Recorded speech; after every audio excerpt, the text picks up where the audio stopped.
Imom al-Buxoriy majmuasi. Bu tomonda hovuz bor ekan. Rasmda ko'rilganidek. Tomoni hovli.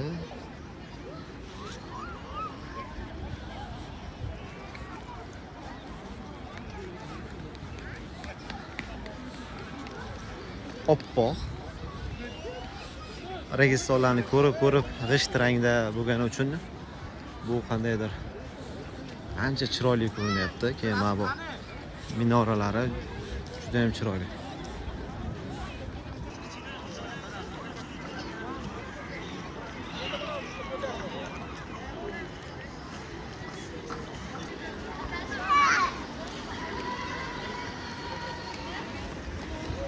İkimiz uçağımız.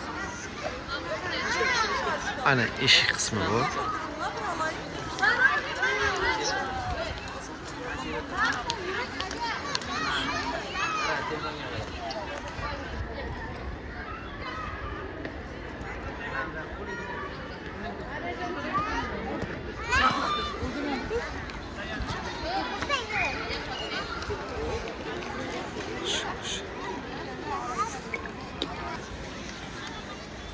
Xullas mana shunaqa gap. Bu o'ng tomoni, o'sha o'ng tomoniga sekin yurib boryapman.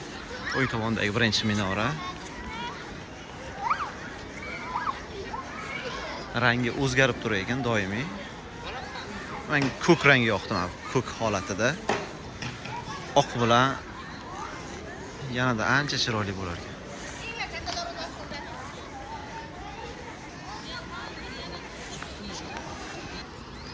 Aynan bu shu o'ng tomondagi minorani yonbosh qismi.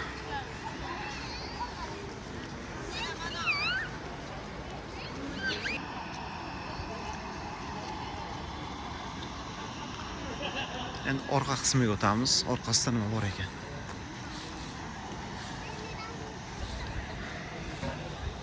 Bu yerda parkovka bor ekan.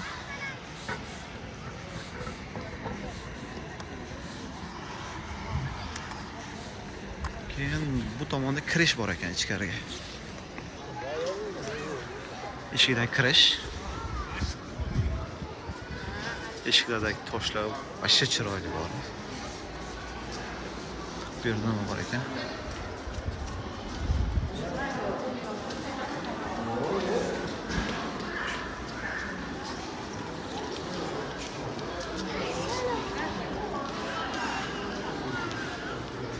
Buxoriyda ichki hovlisi, o'ng tomondan kirish bu. Chap tomonda ham kirish bor ekan. Xuddi shuni to'g'risida.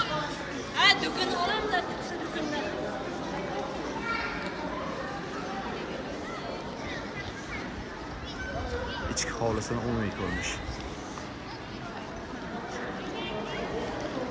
Endi men oldi tomondan ko'rinib turganda xonasining ichiga kiramiz. Xona desam to'g'ri bo'lsa kerak. Bu yerda eshiklardagi oynalarni o'zi menga juda yoqdi lekin hozir ekran ko'rmayapti, yashil sifat. Hovlisining umumiy ko'rinishi.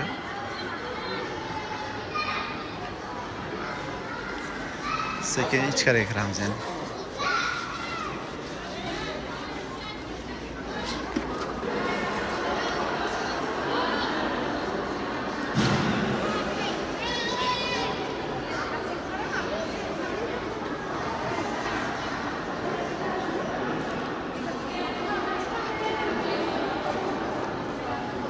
Bu yerda tahoratxona bor ekan, namoz zali bor ekan keyin.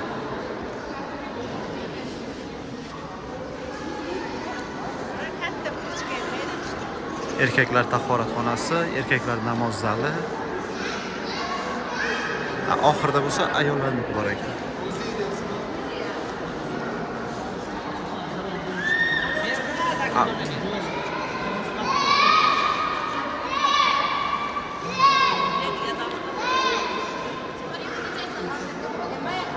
Ko'cha tomondagi mana bu eshik, bu ko'cha tomondan kiradigan eshik.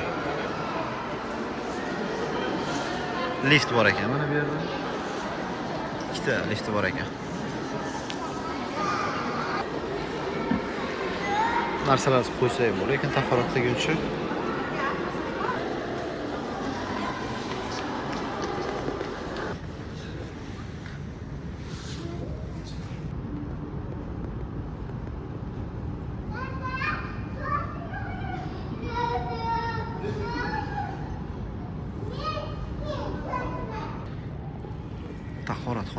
hozircha vaqtincha ishlamayotgan ekan.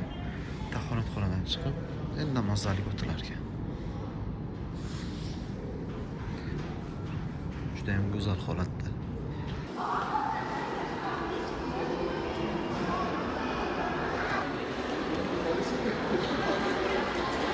Eshikni ko'rinishi bu yerda.